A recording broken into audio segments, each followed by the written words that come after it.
Hey guys, it's Jenna Elfman from Fear the Walking Dead. I play Laura. No, I play Naomi. No, I play June. I play June on Fear the Walking Dead. And you're listening to the Fear the Walking Dead talk through on Talk Through Media. Hey, I'm Lindsley Register, and I play Lara on The Walking Dead. You're listening to The Walking Dead Talk Through on Talk Through Media. Hey, this is Ross Marquand, and you're listening to The Walking Dead Talk Through. Awesome. Hey, this is Mick Stahl, and you're listening to Fear the Walking Dead Talk Through. Cool.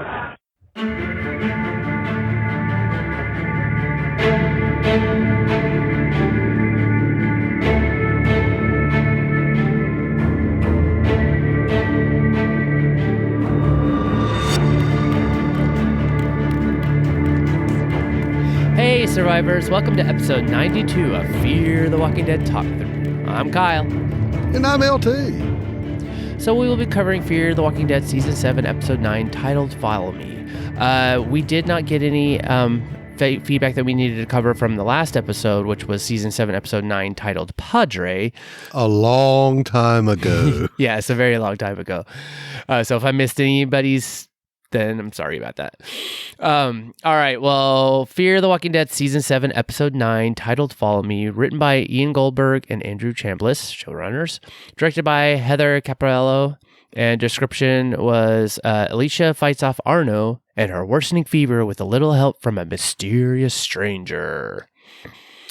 All right, let's go into our ratings. I guess I'll go ahead and start, and I give it a 6.8. I have a dream. Because there was a lot of that going on. Yes. And I gave it a 6.5 out of 10. The cure for this fever was not more cowbell. More cowbell. Yep. It's too funny. All right, well, let's go into our listeners' ratings.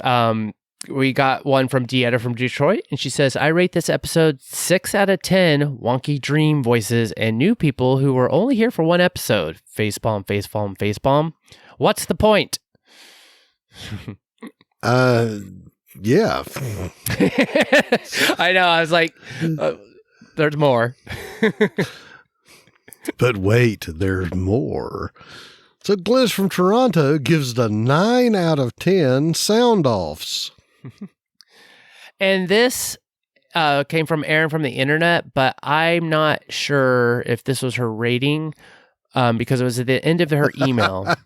Because it was like this, like the number of sasais that she commented on added up to 4 out of the 5. So I might have to double check with you, Erin, and then edit this out. But she gave it a 4 out of 5. So I don't think that that's necessarily the rating, but we'll leave it at that. Well, we'll leave it at that. And yes. that is definitely, that's cryptic enough that it works. All right. All right. Thank you, everyone, for your ratings. Let's go into Awesome Sauce.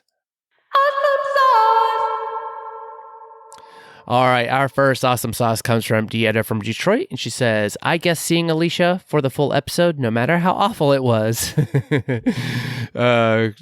Anguish face emoji and kind of meh emoji.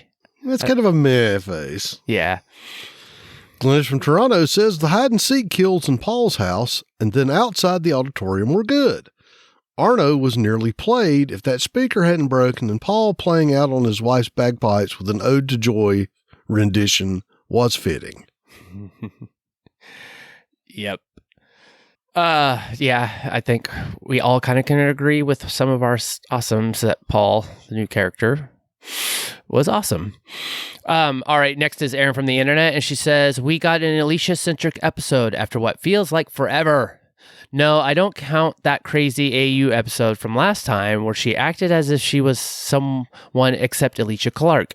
She said, still mad they had her get bit in such a punk way. It's a shame. They sidelined her forever because look at the good character work she's done. Was this a slow-pacing episode? Yes, but it had good and honest character stuff, such as her explaining in the van why it was her fault. That's earned drama writers.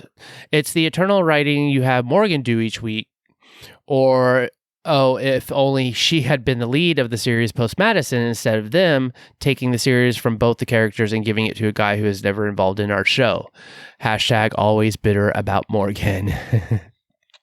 Also awesome, Paul. He was a good guest character, and it's a shame he didn't last longer. Yeah, I totally agree. Like, that's been a theme in The Walking. Well, I guess really more of Fear. It's like we get a new character, and it's almost kind of like they're actually hashed out or like have a better performance or a better hook than the rest of our characters, and then they're just like, it's like, nope, don't get too comfortable. Like, he's gone. Yeah, because arguably Paul had a better hook than Arno. Yeah. But yeah, it seems to be one of those things. Which is kind of not like, well, it's kind of like, come on, then the amount of work that you put into Paul's character, then put that into the characters that are on the show week to week. Well, we've said it before that they'll have these flashes of good writing, but then it just kind of seems like they peters out. they use it for something that they shouldn't have. Yeah. No, exactly. They just unfortunate.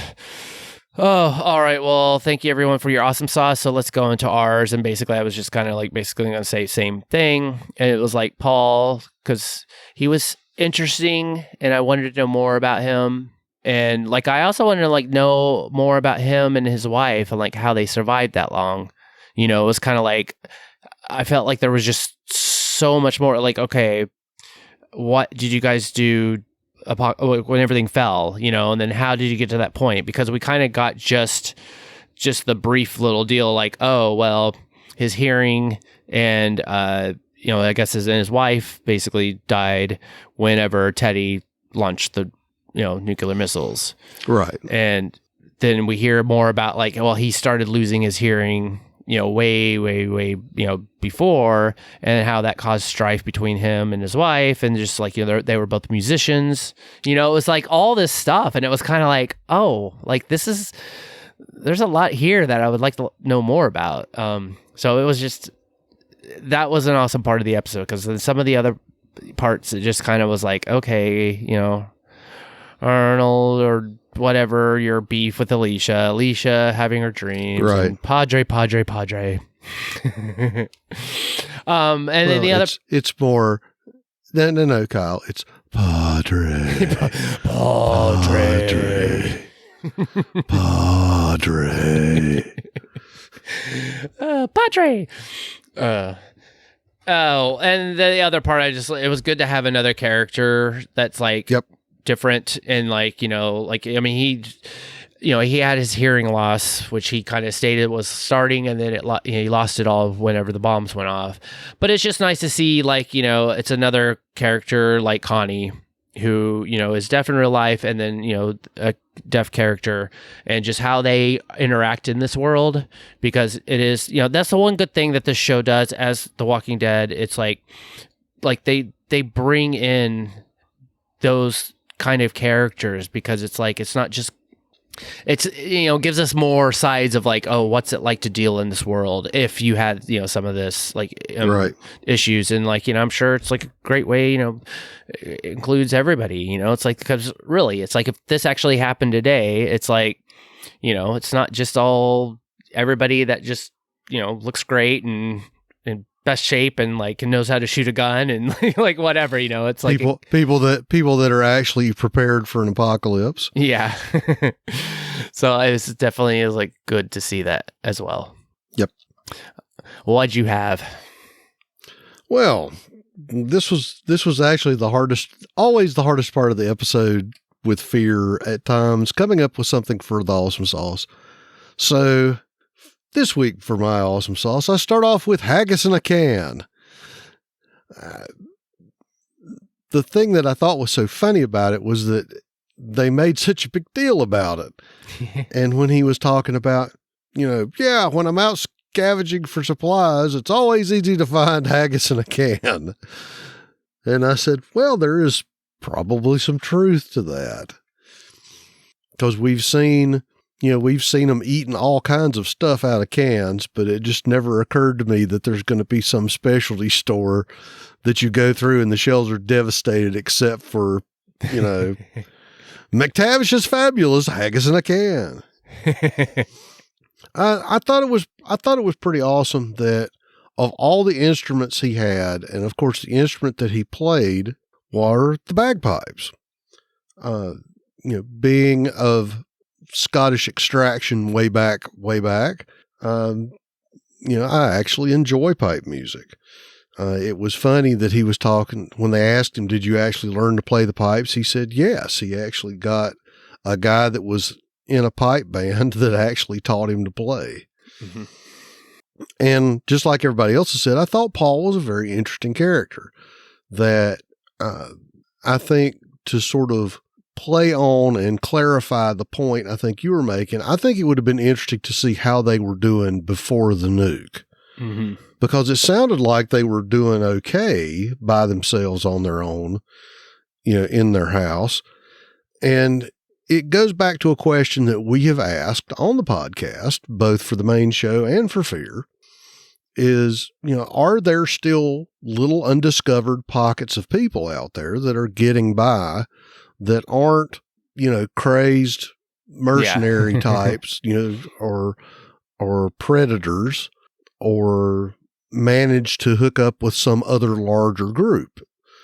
And so that was nice that they actually sort of gave us a little bit of, well, yeah, there are some people out there that are still managing on their own as small 2 or 3 people clusters. Mm-hmm. So that was, if it was gold amongst the dross, it was that they actually can develop some compelling characters when they take a notion to. And I think the other awesome thing that I'll throw in is Alicia's makeup. Because when I watched Talking Dead and, they had an interview with her, talking about this week's episode, she looked really good. Mm-hmm. And then you contrast that by looking at her makeup, and she talked about the fact that they had to add, the heavy eye makeup to make her eyes look sunken, and, how much they had to doctor her clothes to give her the sweat ring. Mm-hmm. And just the level of detail they went into on that. And she was talking about the appliance they built for her arm and some of the other things like that. And we've never ever said that this franchise is not good with practical effects. And they've always been good with that sort of thing. And their makeup department is excellent. Yeah. Yeah. So, she looked bad. I mean, let's be honest. So, awesomes to them for the work that they did to make her look so sick. Yeah, that's for sure. That's the thing. It's like, besides story wise, or like, just like, some of that part of it, like they've done some great Walker like effects. They've done some great, like what, like you're saying, like with the way they did her makeup and like with her arm and all that stuff. It's like, but I know it's like that part is like, that's good and it looks great and this and that. Just, it's kind of like, well, where's the other part? It's like, come on, writers, you guys, your art department is like doing all the work. We've said it before, and I'd say it again, that they could do less of the Nicotero stuff. They could scale back on the special effects if they would just do something about the plot and the writing. And I don't want to be like someone else I could mention, and I'm not going to call the 2 showrunners names, whether they deserve it or not, but we have said it, and I've said it since I came onto the show, that Fear, their Achilles heel has always been the plot and the writing. Mm-hmm. Yep. That all the things that we love making fun of and all the things that we love bringing up, that we will bring up and we'll bring up in the future always comes down to the people in the little room with the whiteboard who generate the scripts that the actors have to follow. And I'll go ahead and say it now because it's going to come up again. I know it will. That even as much as we want to trash what the actors do, I think that if you look at the caliber of actors that they have and the roles that they have them in, the fact that the show does as well as it does rests squarely on their performance rather than what they're given. Mm-hmm. For sure. Totally. So, that I think is about all I have to say about that. All right. Well, then let's go into our weak sauce. You're worthless and weak. All right. Our weak sauce comes from the one and only Erin from the internet. And she says, Morgan Jones. Just why did they have to shove him in this? Could we not have had Grace there when she woke up? She is a doctor after all. Also, just LOL to him asking for a straight answer. Morgan, you don't give straight answers even when forced to, so shut up. The audacity of this dude and the writers who make him such hypocritical lines, and they wonder why people hate him. Aaron, it's not everybody. Yes. Not everyone hates Morgan as much as you do. I don't hate Morgan. I dislike the way that they're using him because I'm on board with the OCs that we still have, they should be more front and center. And right. And I almost feel like Morgan had his chance in the first few seasons when he first showed up. When he showed up and, met John Dory, that whole interaction of that introduction and just that season, the first half of the season, right. That was actually really good. And it was very interesting. And we were getting kind of introduced to our current cast, now. And so it was and then a transition from, season 3 to season 4 without Madison. I remember us when we were talking about it, it's we were, mostly on board. I think I kind of gave some issues or something, but overall it was okay, right. We're taking a different turn, kind of excited to see where this is going and, whatever. But then it's okay, it almost kind of seems like there should have been a pivot and then Morgan should have moved on or something else because it's not like he's going to go back to the main show. It's true. Been too long. All right. Well, thank you, Aaron. All right. Well, I guess that leads us into our weak sauce. Yes, it does. Some of this is kind of I didn't know where to put it. I didn't know put it the weak sauce or the what sauce. And I think most of this is, I would agree that is, at least for me, was what would be in weak sauce because, of course, it's fear. What would I talk about? Power, fuel, the necessities that just seem to be abundance in this zombie apocalypse. And also because it's was it really shown? It's one thing to be kind of, I'm griping about okay, of course, he's got power. He's, playing his stereos super loud, blah, blah, blah. But it's another where it's we don't really, even if it's in the background, I kind of looked, I was okay, where's this power coming from? Exactly. It's just everybody's the power, someone's got, someone took, shacked up in the local power plant and just keeping it running because, it was he had 5 to 6 lights on in his room and it was daylight out, and then he's he's playing a stereo at full blast until Alicia, of course, broke it because I guess she breaks everything. But again, it's we don't see where it's coming. It's was this solar? He has batteries set up somewhere, car batteries, whatever. Obviously, there's not a generator, but I just put that in there in my notes because I'm well, yeah. It's how is he getting this power? And it's just again, it's oh, of course, everyone. Yeah, has and not only did he have power on, but he had power in the kitchen. His stove still works. I'm going, okay. Right. And then the next thing is for just to throw it in there, So you've got power in your house and you haven't attracted any ruffians. Right. You see the lights are on and this hasn't caused you any problems. Yeah. Because as we've seen everywhere else, if the lights work, people tend to show up. You're right.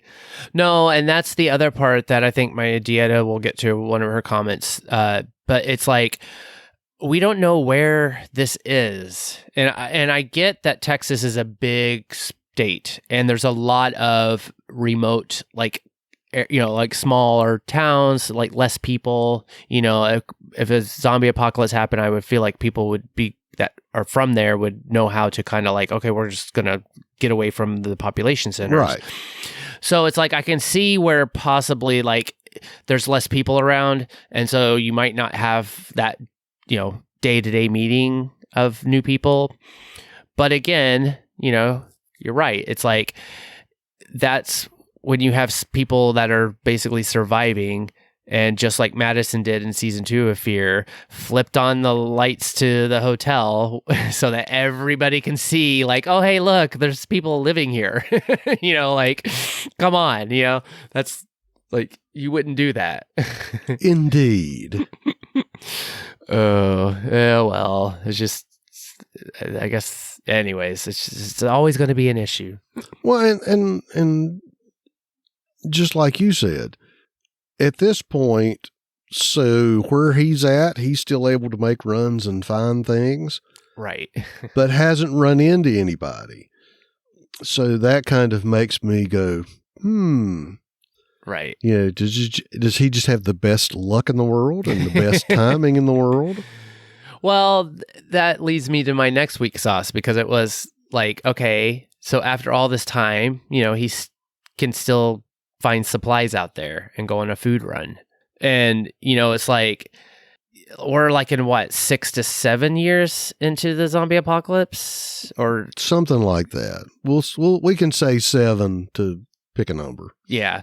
So it's like, but haggis is like the only thing that is still out there. And I get like, okay, maybe it's like not like something that like, oh yeah, I love haggis. It's like something that's like, that might not be very popular for, a popular item in normal day life. But I'm like, okay, with all the people that are out there surviving, you would assume that are going to and checking all the grocery stores, that they would have taken everything on their shelf, regardless if they liked it or not, because it's food. Right. Because I think we would have been to the point where they were eating cat food, dog food. Right. Just whatever. Whatever. Chow mein noodles. Right. If it's in a can, then it's food. Right. And let's go ahead and I have 2 things to throw out now that you've brought that up, is it still goes back to our old Texas time and distance calculator, because let me throw this out here.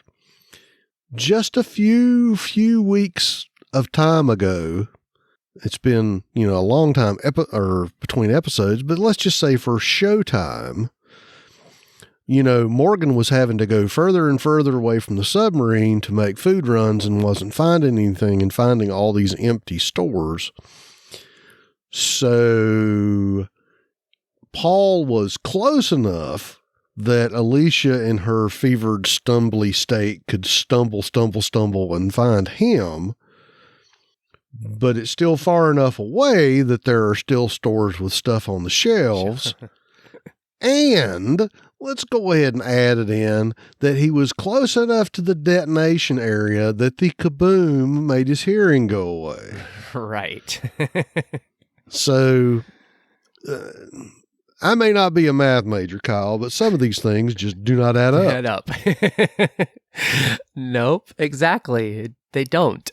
So that's where I was kind of going, but. I know, and then you just kind of like, okay, fine. Like I'll just, and then you just do the it's fear.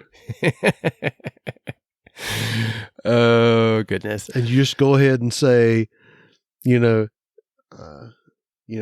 I'm sorry, Disbelief. You have to go sit in the corner for the next hour. Yep. Every week on Sunday at Yes, Disbelief gets an hour timeout. Yeah. It does kind of get to the point though too, where it's like, yes, we're kind of now used to this of being like, okay, this is like the running joke, to being like, why can't they put a little bit more like reality into it? Like, it doesn't even have to be anything that's even said. Like, it could just be like, oh, how is his house, set up? Oh, is there a car battery, or a small little solar thing, and he has one light on.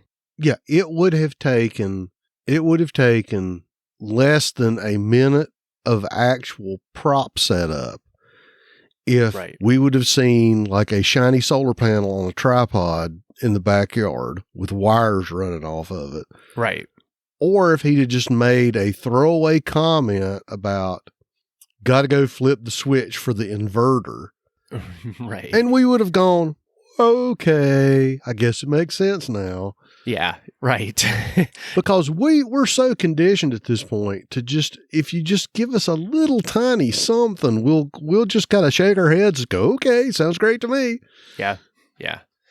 They're not even doing that. No, they're not even. It's just like, it's just it's not even a thought. It's just like, it's just, of course, it's like, he's going to have power. It's just, everybody does, and no big deal. Everybody has walkie-talkies. But anyways, I don't want to beat this dead horse anymore. Because it's a stock dead horse that we take a couple swings at every time we talk about fear. Yep.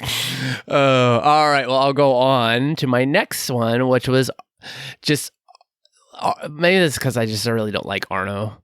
But it's like, Arno really isn't much of a Sherlock Holmes. And because, like, so he's looking for Alicia, and he was like playing that piano, and he finds the broken key. And it was even the dialogue between him and Paul that, it was just like, I'm looking for her. Do you know where she is? Oh, your key, like, what, your piano's broken, whatever. Tinkle, tinkle, tinkle. Right. Dunk, dunk, dunk. It made such a point of like, keep hitting it and it's kind of like wouldn't you deduce to like look inside to why it's broken if you're like looking for someone? That just seemed like such a sign of like, hey, at least look. Well, I think the actual wording that I used was dumbass. That, let's go ahead and let's just spell it out for you, Arno. You're the bad guy. Bad guys can do bad things. He could have just whipped the top off of that baby grand and gone, ha ha. Right. Or, put a couple of rounds through the top of the piano. Yeah. Or anything. I just, it's like you. I'm kind of going, he's going, yep, I guess your piano's broke. I'm like, oh, God. Yeah. Oh, because they built it up like it was going to be some big tense moment. And he was like, you're going, oh God, it's going to happen. He's going to do it. There's going to be a fight. And he's like, well, okay. Guess I'll see you later. Have a nice day. Yeah. If you see her, let us know. See ya. Yeah. And I'm like, oh, man. Oh, yeah. It was just like, okay. And on that, too, Arno is like, he's just, like, he was just annoying this episode. Like, he doesn't make a very good, scary person. He just feels like a dude that just, like, you have nothing better to do, so you're going to spend all your time traveling everywhere to go find Alicia because you could just walk away and just go do something else. But no. You got to haul all your dead friends in the back of a trailer 100,000 miles everywhere, which direction, with the fuel that I'm sure you have plenty of. So, I don't know. Well, I was going to say that when I first saw Arno, I was kind of going, is he like Austin Emilio's stunt double? And then after I saw him in this episode, I'm going, this is like Dwight looking for Sherry, except there's really no reason. There's no compelling romance of why he's going after Alicia. So it's like, okay, so he's just a creepy apocalypse stalker who's looking for somebody he wanted to ask out on a date. Oh, I know. It just like that. Yeah. The whole motive and like the whole, I don't know if I even like, well, and it's really sad because, we got, even though we argued about how well he was used, John Glover was at least a bad guy. Teddy was a compelling bad guy because he was, he was acted well and he was written as well as he could be. Right. And he at least, made you feel uneasy that you could kind of go, yeah, I see that he's a bad guy. Right. This is like Sanka bad guy. Did Arno not finish his bad guy correspondence course before the nukes hit? I mean, it's just, I want my bad guys to be a little more compelling. I want them to be a little, not just, decaf bad guys. No, it's like, I want them to be threatening, not just annoying. Like, I feel like Alicia's just like, oh, come on, just leave me alone. He's like, okay. like it literally, like, I don't feel threatened or scared. You sure you don't want to go to the movies? There's a good one playing at the Bijou. I'll buy the popcorn. It's like it's almost like the movie where he's the creepy pizza delivery guy. Yeah. Hey, Miss Clark, I've got your pizza. You're looking very pretty today, if I must say so, Miss Clark. Yeah. Sorry. Anyway, we'll just leave that. Maybe he won't be too much longer for this world, but I don't think so. I think he's going to be like a continuing thread this season or this back half. It's like, Arno, what you need to do is go negotiate with Strand over at the tower. Mm-hmm. And maybe Victor will do the right thing and give him the express elevator ride to the parking lot. Oh, maybe we could hope. Oh, all right. I'll get through this. The other part that I thought was weak was just, I'm pretty sure Alicia's not turning into a walker. Like, she's just sick and dehydrated or like whatever.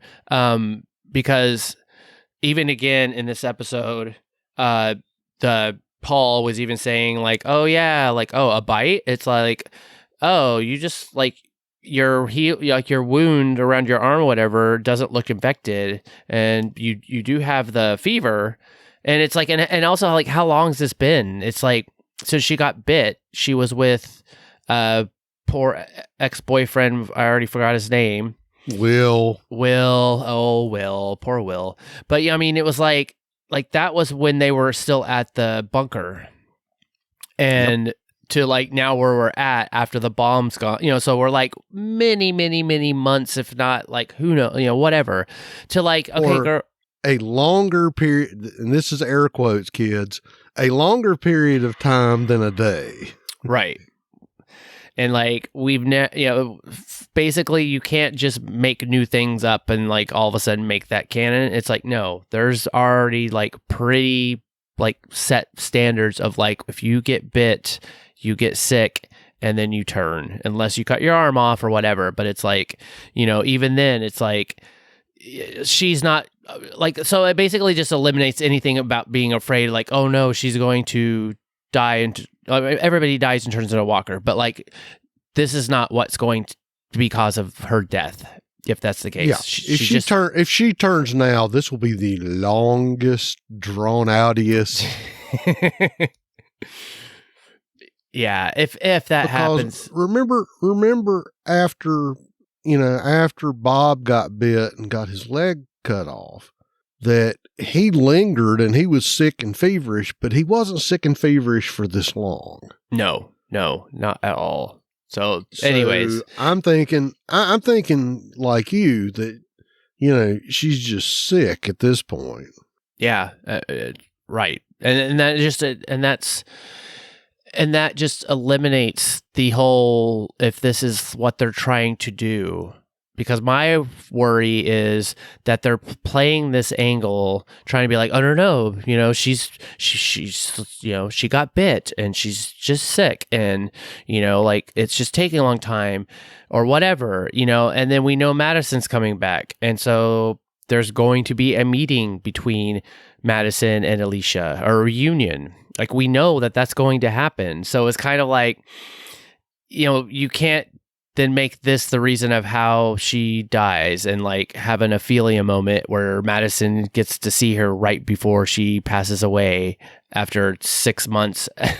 She got bit and cut her arm off. And honest to God, if they tried something like that, that would be, I think I would have to say that would be a bridge too far. Yes, but I'm still worried. Oh yeah. Well, there's no telling. Yeah. So, anyways, the last part was, it's kind of interesting. Well, I guess not interesting, or I don't know if this is I wrote this down because it kind of was like what I was feeling, that Alicia's kind of taking a page from Morgan's playbook, that she's now switched to this whole, like, I put tortured soul, but she's like looking for a place to build that's safe for everybody, to bring everybody in.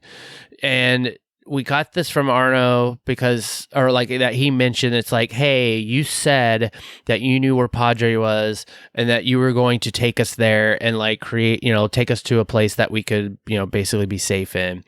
And, it's like this whole same storyline is happening again, but this time it's not Morgan, it's Alicia. And now Alicia's going on this deal where she's like, no, like so she tells Strand that I'm like, we're going to war. And I think we even kind of brought this up to like, okay, well, so what's next? Like, when's the war? And now she's like, oh, well, it's been a while and we're trying to find an army. And so she's going to go back to the bunker because it has a transmitter, I believe. And then she wants to basically spread out her gospel to bring people in so that she can build the army to take on Strand. So I'm kind of like, okay. Wait. She's going to go somewhere and talk on the radio and say, that's another page from the Morgan Jones playbook. Yep. But like, yeah, so it's just kind of like, okay, we just basically, they took the Morgan storyline they already done, and now they're just going to put Alicia into it. So yep. You go to the whiteboard and you go, Morgan, right, Alicia. So I think they'll never know. No, right.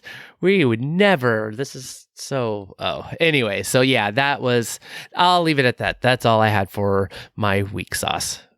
So you can take it away. Okay. Well, I have a few. The first thing I'm going to throw out is, so Arno and the Arnoians are still wearing their post-apocalypse Jawa suits and wearing masks. And after all that, after we saw Alicia running around with hers, now that she's in fever state, she's back to, tank top, blue jeans, no mask. Paul had no mask. So I'm going, like I said before, we're far enough away that the radiation's not there, but we're still close enough that she could walk, and just don't think about it. We're far enough away that there are stores with stuff on the shelves, but we're close enough. It's like, yeah. Why is he still wearing the giant ragman suits? Well, and also it's like, is it a fashion statement at this point? I mean, it must be, because he wasn't wearing it, but his people were. Like, they're wearing the whole mask, right, and everything. Like, so it's like the henchmen are wearing it. He took his mask off. He was still wearing the suit. He just took his mask off. Yeah. Because we weren't going to have another mask cam. Yeah. Yeah, but since he was the one that was talking, they had to... Right. do... As opposed to the... What?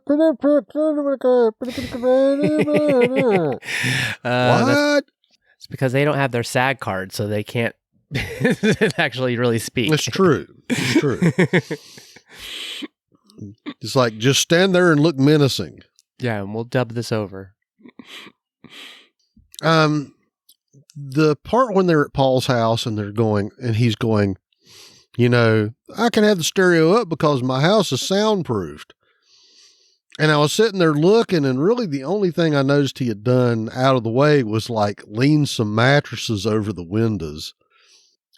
And I was going, that's probably not enough deadening material to make your house soundproof, sir. Yes. No. But of course, perhaps all the extra soundproofing was in the room with the generators. And we won't know. We'll never know. Yep. And I think the other part, while we're talking about the stuff we didn't see, is we never saw where that walker came from. We never got what would have been, again, an easy shot to set up. An open door to the outside going flappy, flappy, flappy. No, we didn't know where he came from. And so I'm going, well, so there's an open door somewhere that we don't see, that we don't know is actually closed. Maybe it's the same door that Arno came in. Right. I don't know. I was just kind of going, we don't need much, guys. I don't need much. Just give me a little bit. Because when Paul said, oh, well, the lock must have failed. Where? Right. Where? Yeah, like the garage, the front door. Like, do you have the gate to the backyard? Did it? Yeah. Oh, well, perhaps he came in through the grand foyer where all the generating equipment is stored. Like I said, wouldn't have taken much to at least have that shot. If they'd have done the shot where Alicia came down the stairs and you see her turn the corner and go into the room. Yeah, and then if you were looking out of the room where she was at when they did the shot of her face, all they would have done was go down that hall and had it backlit and had the door cracked. Mm-hmm. And I would be happy as a clam and would not have brought it up. Yep. But no, it was not to be. Nope. So I think that's all. I think that's all the weeks that I have for this. All right. Well, it's got some good stuff. So let's go into our what sauce. What? All right. Dieta from Detroit gave her what sauce as, so how is there a whole house still standing in the middle of where the nuke supposedly struck? Or did Alicia wander far enough away from ground zero and pass out from feverish fit somewhere else? Question mark. Thinking face. Because the distance ain't making sense. Shrug. Agree. There's just, yeah. Yeah. And I'm going to get into it a little bit later because of what we saw at the end. But yes, there's always a question about distance, and it just seems that Texas is actually really small. Well, obviously they have a very efficient interstate highway system that makes it so easy to get from one side of the state to the other. So that leaves us with some what's alls from Aaron from the internet, who says, how did Paul play the bagpipes so well after being shot? That takes effort even without a bullet in you. So to do it that well with one, bravo to you, sir. Ha. And I would have to agree. All right. Well, thank you guys for your what sauces. So let's just go into ours. I mean, again, I'm just kind of was like trying to think of like, oh, what are my what sauces besides just the whole show right now? But like the auditorium, like that Paul and Alicia were at. So like he obviously has been there before, or like maybe I would assume that goes there probably to reflect, or like, you know, his wife, you know, like they played there. But I was like, it was in pretty good shape. Like the music sheets were like still like, I would say, in pristine condition for all this time, like not all over the floor. They were perfectly, you know, like in place, which granted, he could have done that and cleaned it up and like whatever, because maybe he like, you know, is sitting there reminiscing. But it's like, you know, that's something we don't see at this point, you know, and it would have helped if like they then would have showed a flashback of him or something, or like it's like you're saying, there's no dust, there's no dirt, there's no bird poop, there's no spider webs. Yeah, it was like clean. But then again, it was like, then that also looked like a very good place to have like kind of like a place to kind of shelter in, you know. And then that's what kind of threw it off, because I'm like, you would think that any building, like someone would have made it their home and then someone would have tried to come and take it. A lovely, large, intact, easily defendable building with working doors. Yes. That's amazing. Oh no, I'm wandering through the ZA and I came across it. I'm like, oh no, that looks too boorish. I want something more like more downtrodden. I don't know, dear. You promised me a Cape Cod. I'm sorry, I'm not staying in this auditorium. This is just, you know, far, far too plebeian for me. I'm not going to sit here. You know, I saw a concert here when I was in 8th grade. I'm not staying in this auditorium a moment longer. Yeah, or I played my recital here and it was horrible. I don't want to be here ever again. Oh, goodness. Anyways, next was like, so Paul was losing his hearing and then he lost it after the nukes went off. But I noticed, you know, he had that hearing implant deal. And I forgot, I don't know what it's called necessarily, but like the thing was, I was like, I couldn't tell if it was working. Like, because when they were in the van in the beginning, like she was speaking and he wasn't even looking at her, and like he heard her and and reacted to her. And in the beginning, he was telling her to like slow down, like give me time to read your lips. And he had that on then too. So it was kind of like, and so I kind of was like, wait, I'm like, is he like, because I'm sure it runs on a battery, that, you know, like, are you rationing it to when you are going out? Because that would make sense that you're going outside, you might want to be able to hear if you have that to assist you. To when you're at home, then you're like, okay, no, turn it off. You know, I'm saving the energy. So yeah, it was very confusing, because it was kind of like, oh wait, no, he can't hear you, and then he's got to read your lips, to like, okay, you can, and then it just kind of threw that all a little wonky. Next was Arno is sure spending a lot of time going after Alicia. And then we were talking about this a little bit earlier. It's like, and for what really? You know, it was like, it's not like she has any resources or food other than the sub, which would make sense if you would go attack the sub, you know, because they would have something that you would seem to want. But it's just like, he's just spending all his time running around because he wants to kill her, because he blames her for the loss of his friends that he is carrying into a back of a trailer with a truck that uses how much gas to even go 50 billion miles, whatever, just to catch her, to like walk her up to it for them to eat her. I mean, it was like you really are the worst, like, or you need to find something else to do, because if you're really that like hard up for killing Alicia, you know, it's just kind of like, dude, get a life.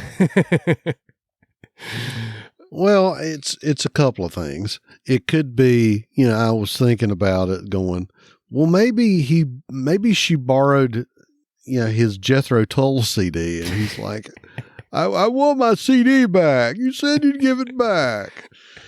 Or I'd have to go way back to the Wayback Machine and say one of my favorite movies from the 80s was oh God, what was his name? Savage Steve something. The movie was Better Off Dead. Oh, Better Off Dead, yes. I want my $2. I want my $2. That the paper boys are chasing him the entire movie trying to get $2 for the paper delivery. So it's like that. It's like, everywhere she goes, there's Arno. I want my $2. My $2. That is totally it. I that crossed my mind too, and I just was kind of like, I just didn't really like make that or put that in my notes or whatever. But it is. It's just like that. Yeah, it's just weak because there's just nothing of substance really there to make him very like threatening or like I fear for my life or fear for Alicia. So anyway, he just doesn't have, there's nothing menacing about him. He's creepy, but he's not menacing.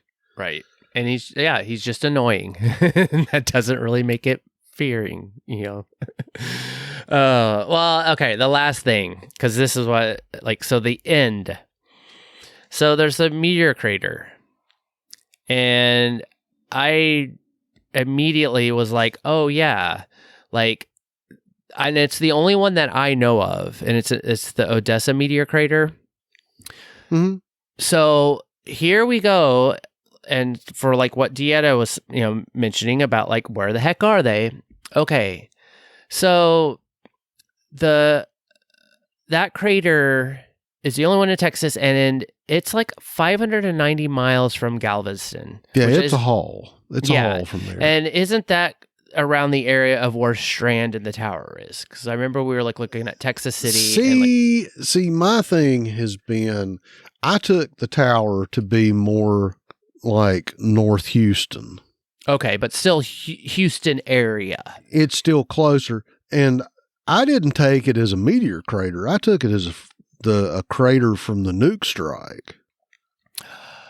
Well, that was actually like a bomb blast, because the last thing I thought of was an actual crater in Texas. Well, that's what it looked like. That's the thing. I agree. But it would be more in keeping with, oh God, listen to me. I said it'd be more in keeping with the plot and the writing to be a nuke crater. Well, but then, whatever that's. But then wouldn't that be highly radioactive? And oh yeah. So, okay. Well, okay. So you did basically then kind of in the best fear possible way, then take that off the board, because then, because I was looking at it as an actual crater because it looked like a crater, because I've been to Texas, and it's the first thing that popped in my mind. I'm like, oh my God, I've been there. That looks familiar. I mean, it's a crater, but I've still been like, I know. And I may be wrong. I may be absolutely wrong, but it's like you. I said, Odessa is a good lick from Galveston. Yes. Right. And then that would have been like, okay, how the heck then you get all the way up there? Then it's like, okay, that's where the whole distance and all this stuff. And it's like, okay, is Texas really that small? But if that is a crater, then from the nuke, then it's like, okay, then that puts it a little bit more of a relevant thing. But again, it didn't look like a nuclear blast. There's. Anyways, I'll leave it at that because I'm tired of talking about it. It's just, it was one of those things where it still was like, huh? Okay. That was all I had for my weeks or my what's. Well, I threw out, the first one for me was constantly going back to that intersection in the middle of nowhere motif that we had when Alicia was in her fevered dream state. And I was thinking to myself, well, they always said if you're in Mississippi and you go to an intersection at midnight, that's where you meet the devil to make a deal. And I'm going, well, so what do you get? What do you get in fear in Texas? You get an intersection on a dirt road in the middle of nowhere where there's your spirit guide, the kid in the gas mask.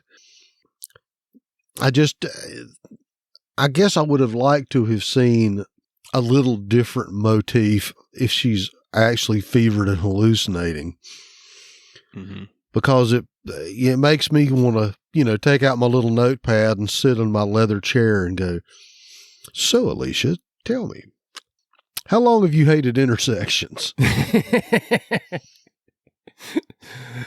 Do you feel like you're constantly at a crossroads? Yeah, I just was kind of trying to figure that one out. I also noticed that every time Alicia passes out, she falls the same way.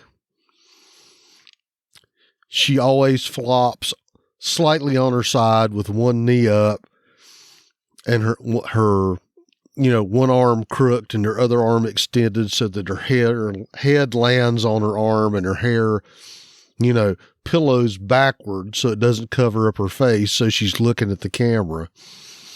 Because every time she passed out, she was laying the same way. And not that I have a great deal of experience passing out like that myself. However, I have seen lots of passed out people in my career, and nobody ever lands the same way.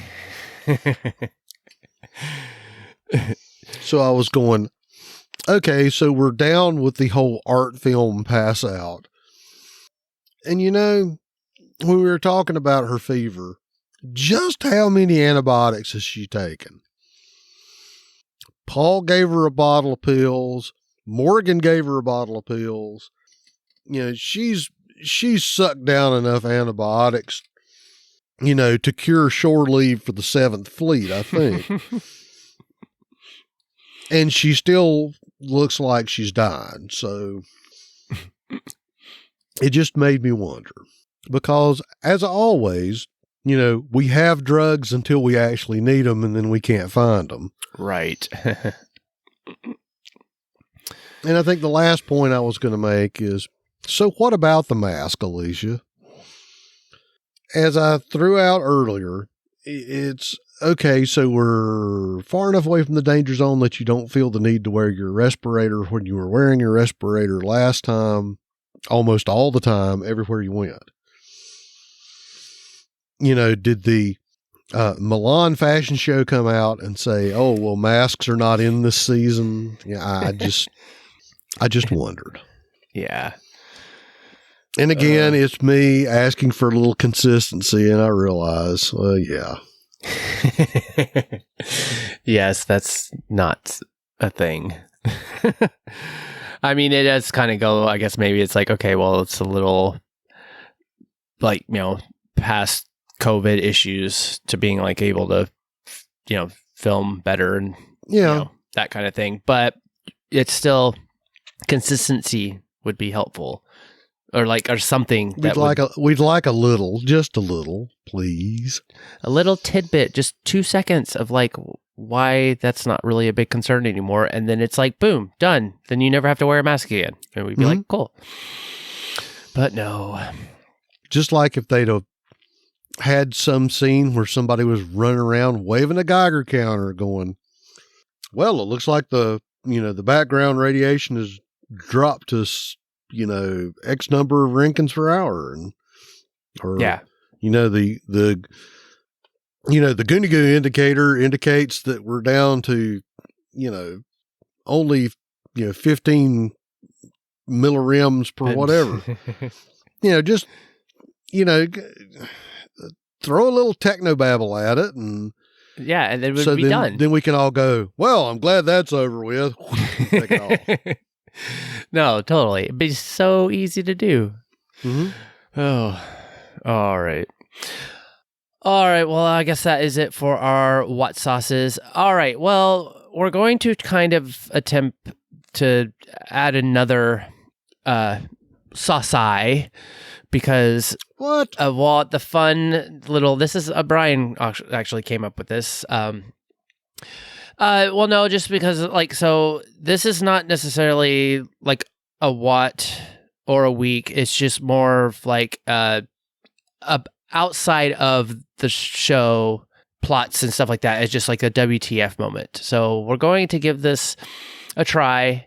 And it's called the Oh Hell No sauce.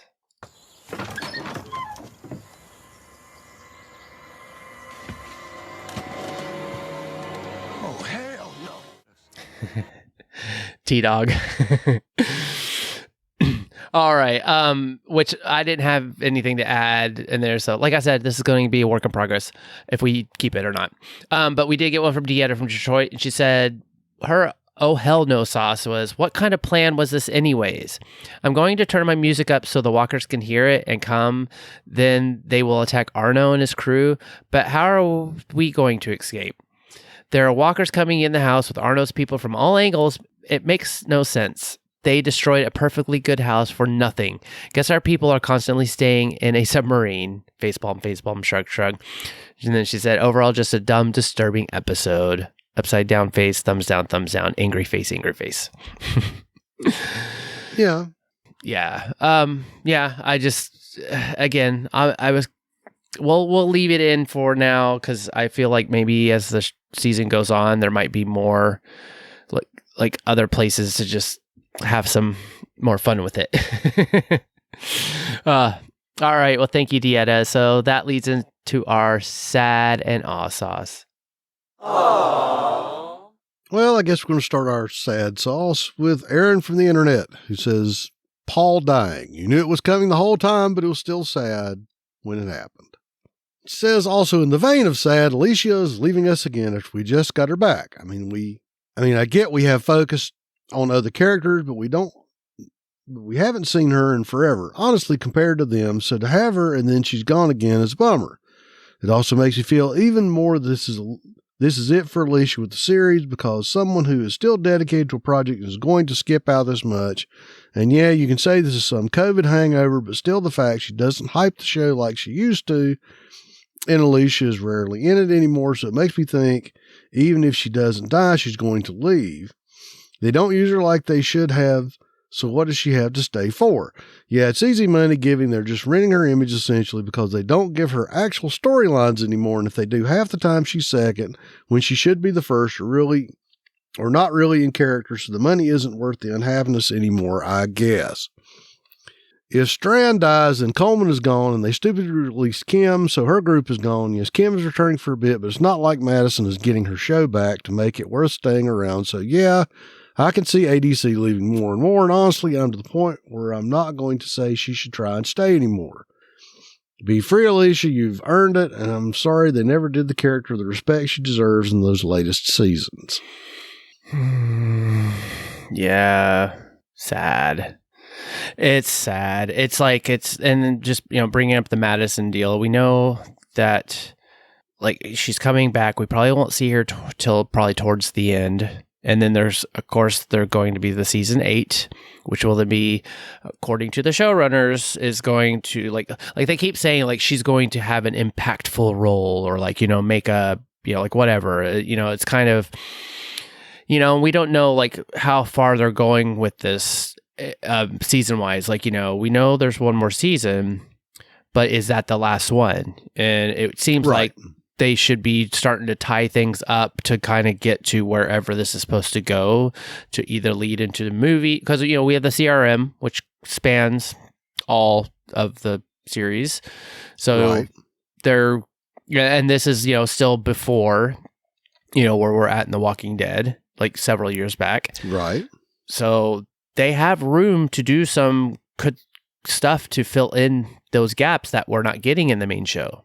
But the way things are going, and with like, the way they're using Alicia, and now they're bringing Kim back, it's kind of like I said from the last show, it's like they're trying to land a plane on a Cessna or a cargo jet or whatever on a aircraft carrier, so that it might land as a thud instead of a smooth landing. Like it's almost kind of like they're trying to like do so much in so little time, and they're just going to start just like kind of throwing stuff out there, and then just like boom. But we don't know what they're going to do. That we know what's coming next week, But we don't know if they're, Charlie may find who's had Madison. I mean, we don't know. And just to go back to one of the other points Aaron made is Coleman Domingo is an associate producer now. So theoretically he could go off the show, but still be making money because he's doing non-actory things now.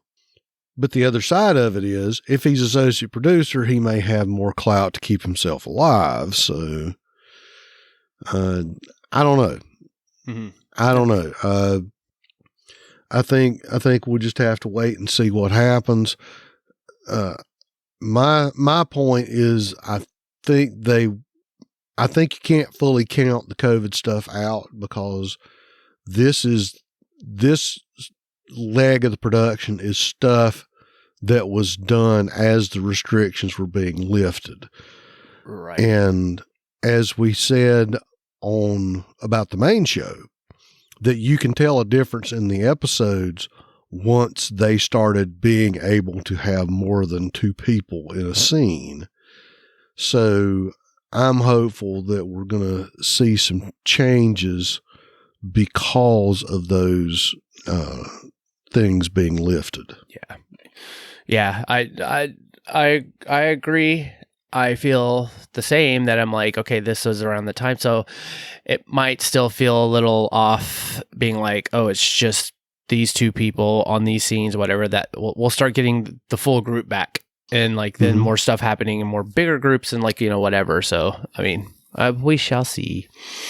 But I think it'll be more than, the 2 people in the foreground and the one guy from the production department wandering around in the back carrying a rake. Yeah. Or maybe we'll get a little less of these feverish, like flashback dreams and stuff where it's like, it'll be actual really, real stuff happening. Not just like, oh, let's have a feverish, doing what she did in this episode. I was gonna say, to even date myself even further, she's going to wake up and Madison's going to walk out of the shower like Bobby Ewing. This has all been a dream. Would you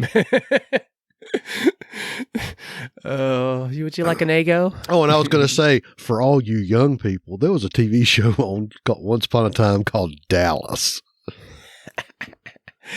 Ask your mom about who shot JR. And if you're young enough, ask your grandma who shot JR. Oh, goodness gracious. Once again, I feel old. Oh, all right. Well, I don't know, Kyle. So, what kind of sad sauce do you have, sir? Yeah, this the same as everybody else. It was just Paul. Well, it was more of like Paul being alone and losing his wife from Teddy's nukes. Because I wanted to know more, and I wish that we got more, but we just got the little that we had. So I'm enjoying the short time that we had with him. Right, because the bad part about it is we've talked about this before. The Walking Dead trope of being T-dogged. That as soon as you get some character development, they kill you off. But I agree with you that it was nice that they gave him that much backstory, but the backstory they gave us made me want more backstory. Mm-hmm. So, yeah, it would have been nice to have, the Scooby-Doo dream sequence of Paul and his wife sitting on the porch, having some sort of jam session on the porch. Right. Totally. Yeah. If you're going to do a dream sequence, do something other than Padre.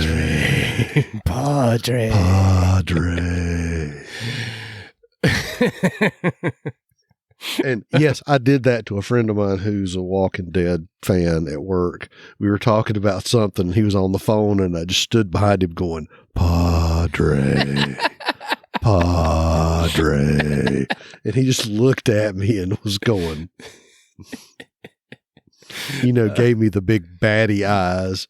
And later he was going, after you said it the second time, I realized what you were doing, and I couldn't help. I wanted to laugh, and I'm like, well, that's what we're here for, man. Oh gosh, that's hilarious.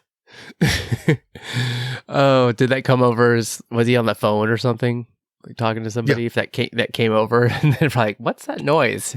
It's more fun. It's more fun to do stuff like that when if somebody's on a Zoom call. Oh yeah. To be off camera and say something where they can hear you, but the people on the meeting can't, and and you see the look on their face. But anyway, I digress. Yeah. All right. All right. Yeah. If we didn't have any other sad and aw sauce, then... I have no sad sauce after that. Alrighty. Well, let's get into our feedback. We can talk about it. Done talking. Time to listen.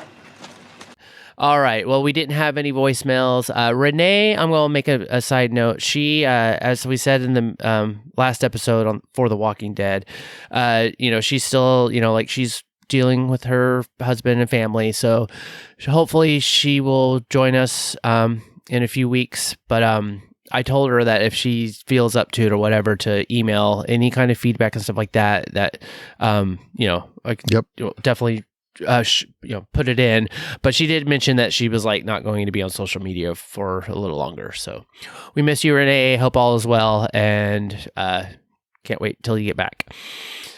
All right, well, let's get into Deanna from Detroit had feedback. And so she said, why did they start the season off with such a horrible episode? And that's like an anguish emoji face.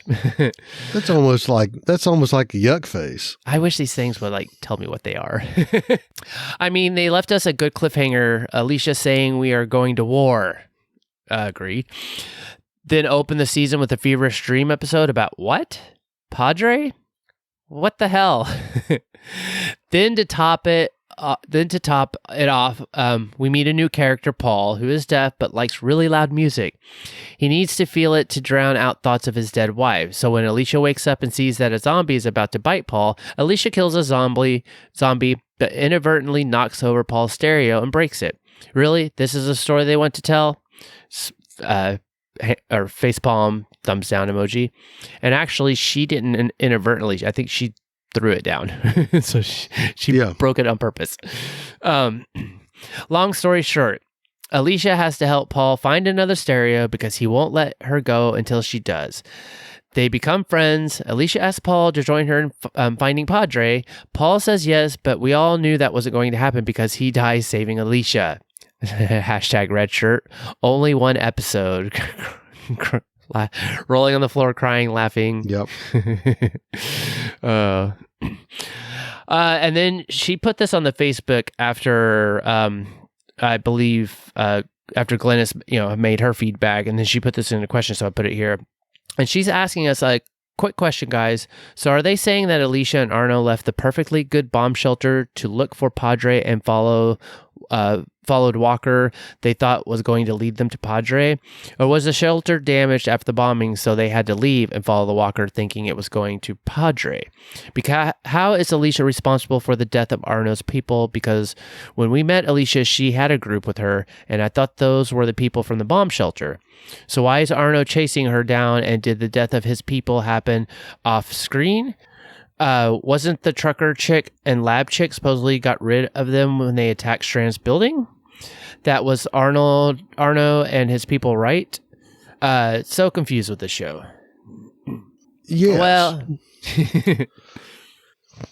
but yeah, they were in the shelter, and she said something about it after the blast, but apparently, and again in air quotes, something happened to the shelter, because that's what I've been saying this entire time, is that you had this fully stocked emergency bomb shelter that's full of equipment and food, and the lights work, and there's beds, and it's dry, and yet you've decided to abandon your perfectly good emergency shelter, and now you're wandering around in your Jawa suits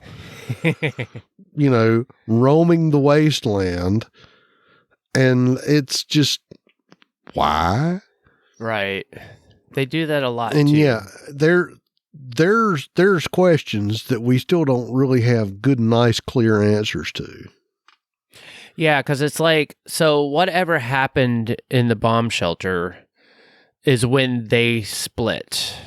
Right. So Arno and like his people split because, we see them, basically stripping walkers of their clothes because apparently they were trying to just they didn't know who the senator was, but they thought that that's what Alicia was trying to find to get to Padre. But then, of course, Alicia with her little group of people are off somewhere doing something, I guess, trying to find Padre or whatever. And then whenever Morgan finally comes up and finds her, at the, and then, of course, he draw all the walkers that had, dirty bombs in them. And then that's the big reunion special. So yeah, they've done zero explanation of like what is going on, because when Will went back with Strand, like the bomb shelter did not look bad at all. It just looked like the power was it looked like the power was out or power was half on or something. It's like it was completely still very capable of like supporting life.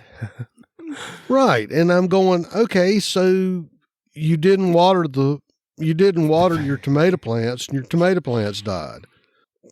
Grow some more freaking tomatoes. You've got the beds, you've got the lights. I mean, it beggars the imagination. What would be a better lure out of, again, your perfectly stocked, government supplied long-term emergency shelter, but to go outside, right? I know. I'm doing my own facepalm emoji. Like, I don't get it. Well, I mean, the main show had the thing of, well, the walkers got in, so we can't go back, right? Because I still keep going. Well, why didn't they go back to the prison? All the governor's people are gone. All you've got to deal with are walkers. The building still is intact. All your stuff is still in the building. I guess I'm of a mind that if you have a structure that's solid, that is defensible, they're walkers.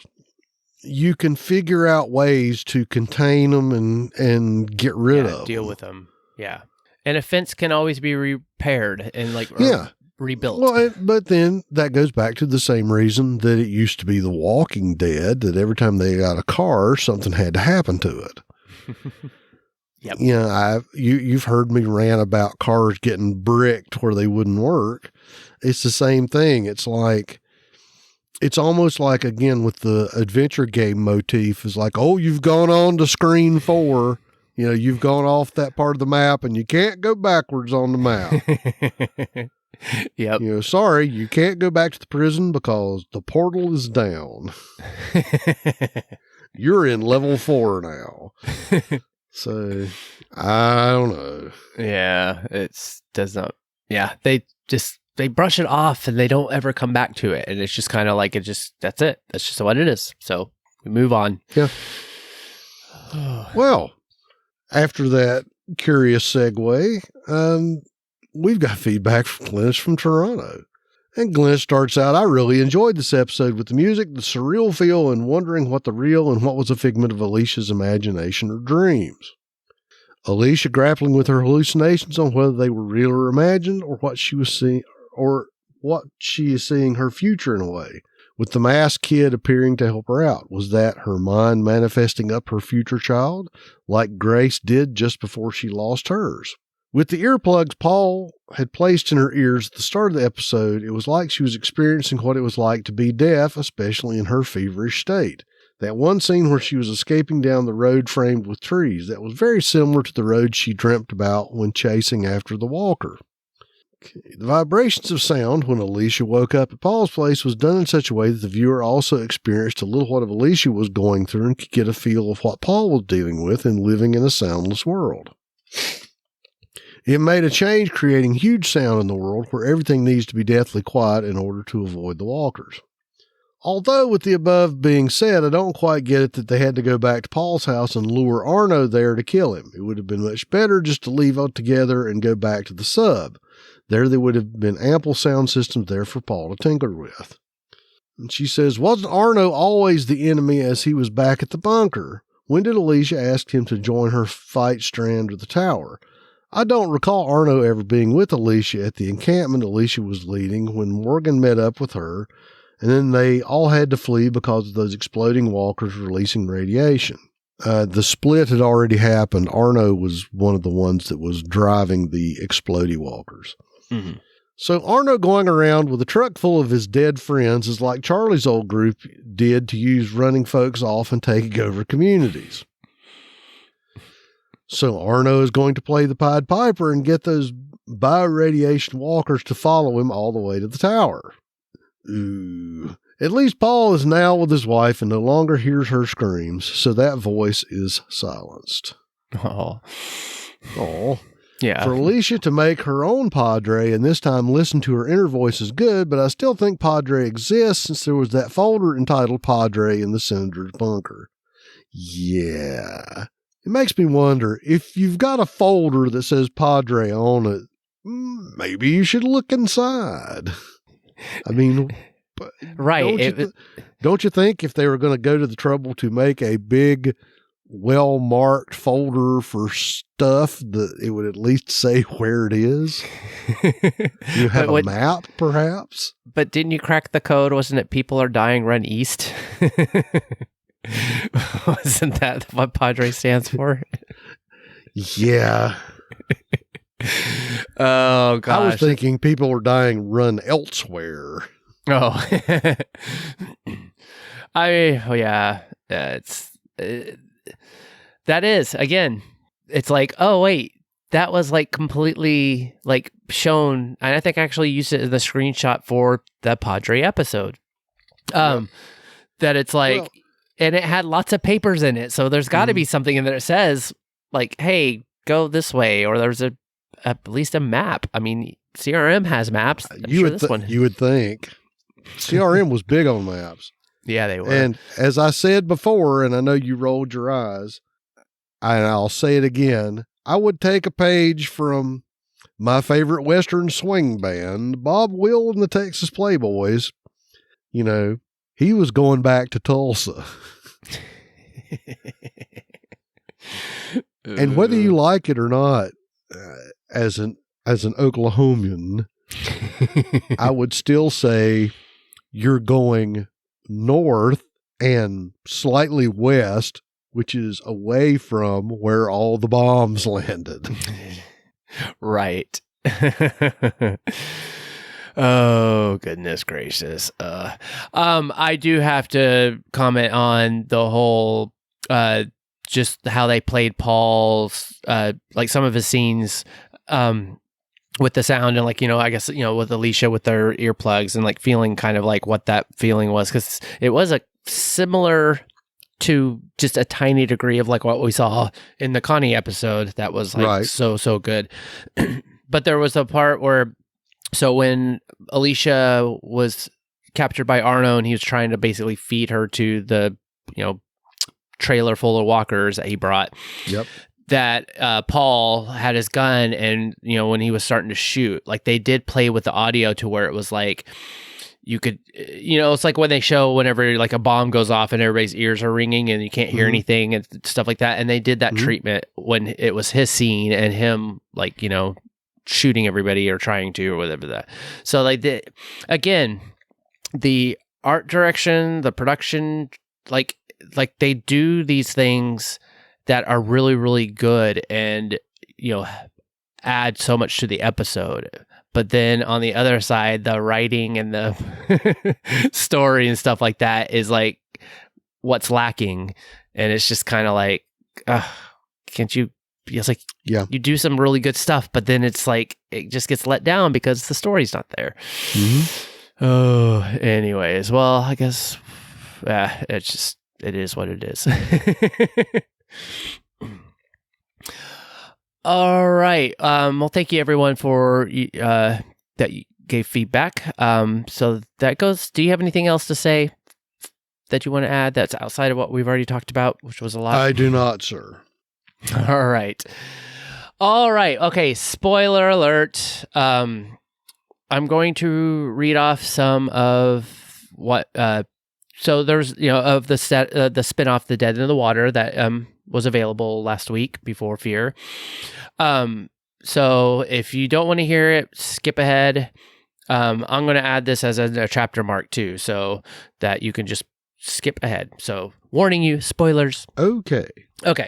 So Dead in the Water. Alma from Sacramento gave it a rating at 8 out of 10. Terror under the sea.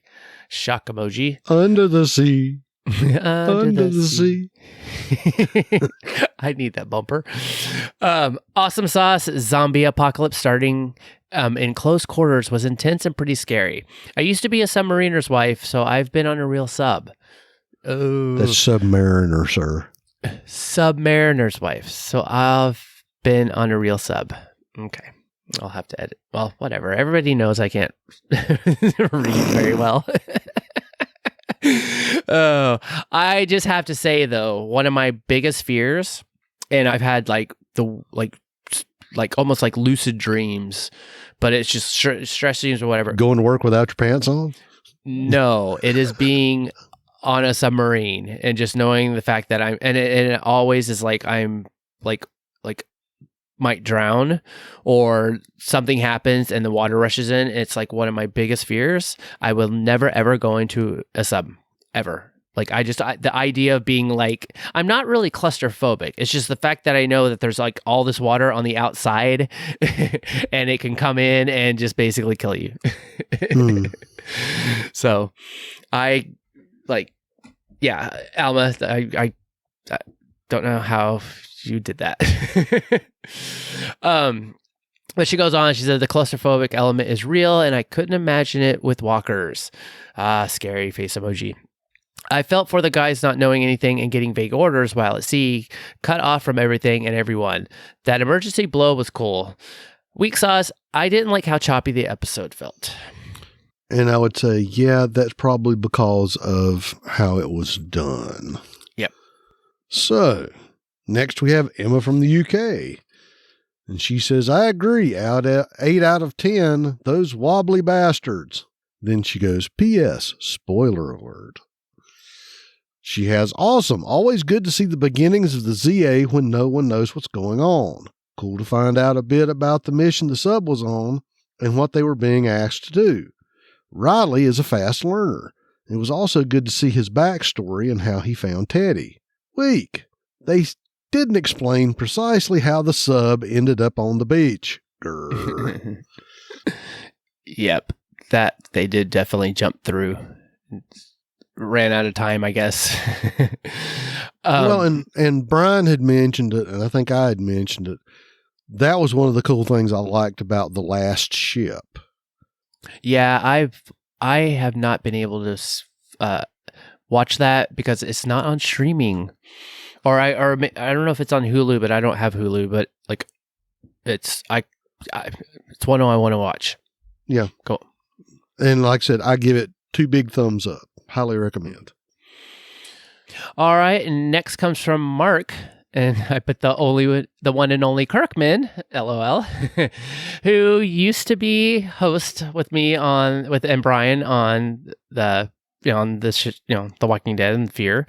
So happy to hear from you and the feedback. So Mark says 8 out of 10 zombies stuck in a tube with walking meat rations. I liked that they bottled it in the sub and made its own episode. The paranoia worked well with the characters and it made for great entertainment. Plus it gave us a history of the sub and how Nick Stahl's character came to the ZA. Totally agree. Totally agree. It really was a good webisode, and like I'll go into my comments because it was a really good webisode, and that's what it was. It's like the choppiness of how it was all put together, you know, it's like they must have originally had this set up for that, and then maybe they were going to play it during commercials break like they did Flight 462. Yes. So it's like, you know, I don't get why they're making it an AMC Plus only thing. Mm-hmm. But, you know, because since Teddy is gone, and I felt like this only really worked if we saw this before this season to kind of get that backstory on Riley. It would have made more sense. Right. And so I'm happy that they were like, okay, you know, I don't know, you know, did they shoot this before COVID? Or, you know, like what was the timetable? What happened? Like how did, you know, like that it just got all, you know, maybe they just hadn't started editing it or like, you know, post-production. And then they finally like, okay, we're just going to have to delay it. But yeah, it would have totally been so much more poignant if it happened before the season started. And then also it was like, and what's in Chicago? Because like they were ordered to fire their missiles into Chicago. And so I'm assuming that was because this was basically when the ZA was starting. Right. That, you know, they were firing their missiles into Chicago to destroy the city, to stop the dead. And so in fear settings, it's like, was this part of that Operation Cobalt that we saw in season 1?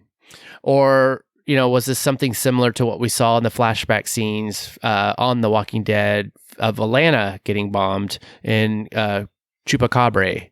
Like in that episode, like we get to see like basically them all outside of the, like they were like what on the highways, like stuck or whatever. Yeah. But then we saw basically Atlanta being destroyed and stuff like that. So Chupacabra. So like what Emma was saying, it's like truthfully, I'm like with the coming of Tales of the Walking Dead, it's like I'm actually really interested in getting back to the early days of the zombie apocalypse. Like, yeah, like I enjoy where we've been going and the ride that we went on with The Walking Dead, but there are times where it's just like, oh, that going back to when no one knows what's going on, getting that threat, you know, of like feeling the like, oh my gosh, you know, it's like these people, you know, that person just died and now they're going to turn. Like, you know, we're kind of so used to it, but like that's one of the things that I really am like looking forward to with Tales of the Walking Dead, that what we've seen, because it's kind of, it's like take us back there to when it was kind of like, you know, there's more. It's more horror like movie feel, you know. It's just like, oh, here's like whatever. It's just, it's completely different than dealing with like, oh yeah, people like walkers are taking such a side like note now, and they're not really scary anymore, you know. And it's just like all dealing with like the crazy political, you know, whatever, murderous people and blah blah blah. So I'm really looking forward to kind of maybe taking a step back. There's still quite a bit of real estate in between whatever started the ZA and whenever civilization collapsed. So you could say we've gotten a taste of that with Fear in the very first season, but there's still, you know, that was LA. So we've seen LA and we've seen like suburban Atlanta, you know, we've seen Atlanta with Rick. Mm-hmm. So, you know, what was it like somewhere else? I mean, we've actually seen sort of Texas, but, you know, how was it in, you know, Cleveland or Omaha or somewhere else? Or maybe this is our opportunity to figure out why people survived in Portland. You know, why was there a Portland colony? Right. Well, and then we get that little tidbit in World Beyond, which was over like in France, I guess, you know, and like, and then also the, you know, a seemingly like fast turning and then super fast walker. Yes. Je suis walker rapide. Of course it would be the French. But yeah, so yeah, whether or not that was like had any legs to it other than just like to give us something to talk about.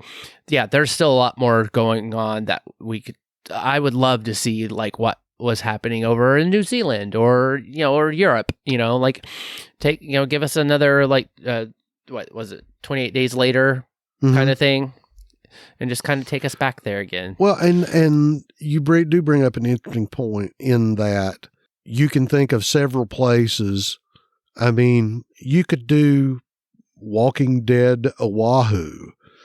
Yeah. Just pick an island, because you can't tell me that the situation's not going to be different on an island, whether it's Hawaii, New Zealand, England, right? Whatever you want to pick, when you don't have the same thing you've got in the continental U.S.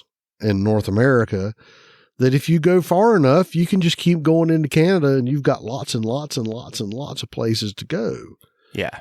Whereas with England, you've only got a 2-hour drive from side to side and maybe right. a 8 or 9 hour drive all the way north to all the way south. So it's a little bit different. Yeah. Well, and that's like, and just even speaking on just kind of our own like reality that we've been living through in the last several years, like New Zealand, like they shut their borders down like really early. And, it was like, they stopped, and then it kind of goes into like, okay, well, they don't necessarily need to tell us how the virus works or how, or where it came from. But, like it would be interesting to see what happened if it's like, if they were able to shut everything down and then limit, are people trying to escape and like all of a sudden, like a cruise ship comes and like rams into the thing and then spills out of the walkers, and then the people that are there just like having to fight, maybe they're not infected because we don't know how this virus works. So anyways, there's so much more and places to go in that realm because it's a huge world. So all right, well, thank you everyone for the Dead in the Water feedback. Well, that was all we had for that. So let's go into news, ratings, and info. There's a couple weird stories on the news.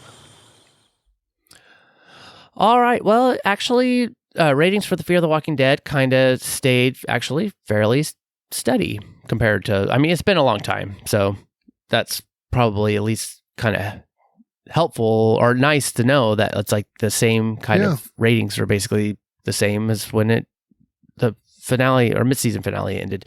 So yeah, season 7, episode 9 got a 0.15 in the 1849 with 835,000 viewers, 0.23 in the 2554, and a 0.53 in the 50 plus.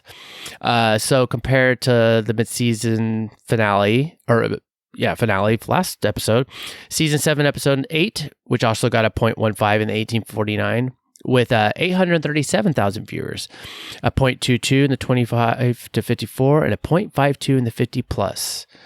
I believe Brian added some of this stuff. So the season 7, episode 8, and he said the replay at 7:44 p.m. Eastern time, the ratings got a 0.10 in the 1849 with 641,000 viewers, a 0.16 in the 25 to 54, and a 0.42 in the 50 plus. Well, it was nice they replayed it, but the race was still on, and it was dirt at Bristol. So, it's Bristol, baby. Well, then The Talking Dead. So I think they're doing the same thing. So they had one for this week's episode, but then it's not going to... Oh, no. I'll get to this.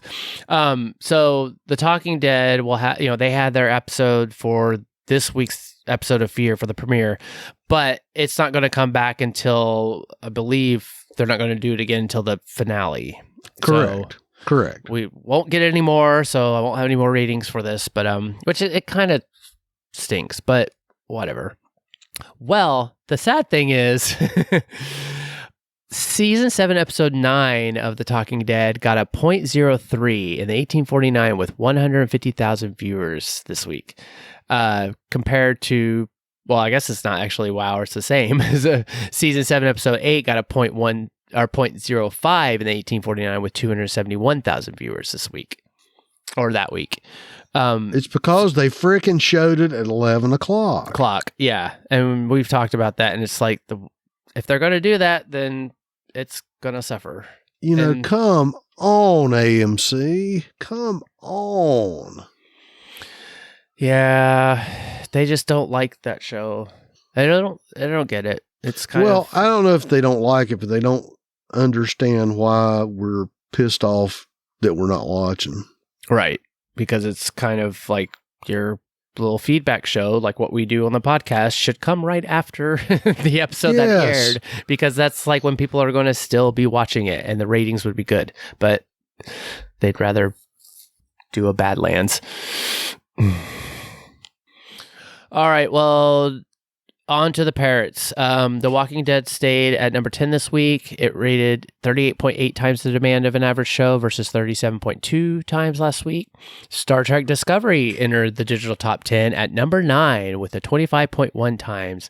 Now number 8 with 26.9. So, well, it's good to see Star Trek jumping in there. Curious what it'll do next week because, like I said, I'm not sure if there is not one about fear. It's just The Walking Dead, which covers it all. So we'll see where it lands. All right. Well, news. I didn't have a whole lot, and I tried to find it. I don't know where it went, but basically, I'll just mention it. There was an article. Maybe I can find it next week, or if they'll redo it. That was with the showrunners, and they were talking about Madison's return, and basically they just said that it will be impactful. That like they have some, whatever this might mean, that it's like her coming back, and then when we see her or whatever, it's going to be impactful. And of course they won't go into details. They didn't say when like this is going to happen. So they have a plan for it, so hopefully it's a good one. Well, of course they have a plan. Yeah. Well, that's what they get paid to do. Good or bad. Well, and I was going to say that the normal things that I see, there is a ton of speculation about the season 11 part 3 for the main show. Because apparently there have been some pictures leaked and there have been questions asked, and, they were trying to say who's going to survive and are we going to have any major character deaths, and lots of woo-woo around that. I saw several articles talking about, what the return of Madison is going to mean to the show. And is she going to stay? Is she going to just show up and do something and go away? What's the deal? And I'm not going to indulge any of those.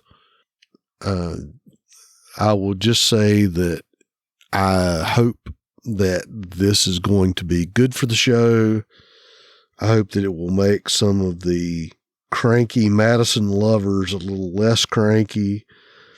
But I just have a feeling that, given the way they've handled some of the plot points heretofore, I just do not know what to expect. So I will be hopefully optimistic and probably discouraged and not surprised when it happened.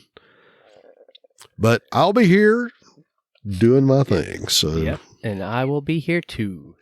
Well, I will just. They've surprised us in the past just a little bit.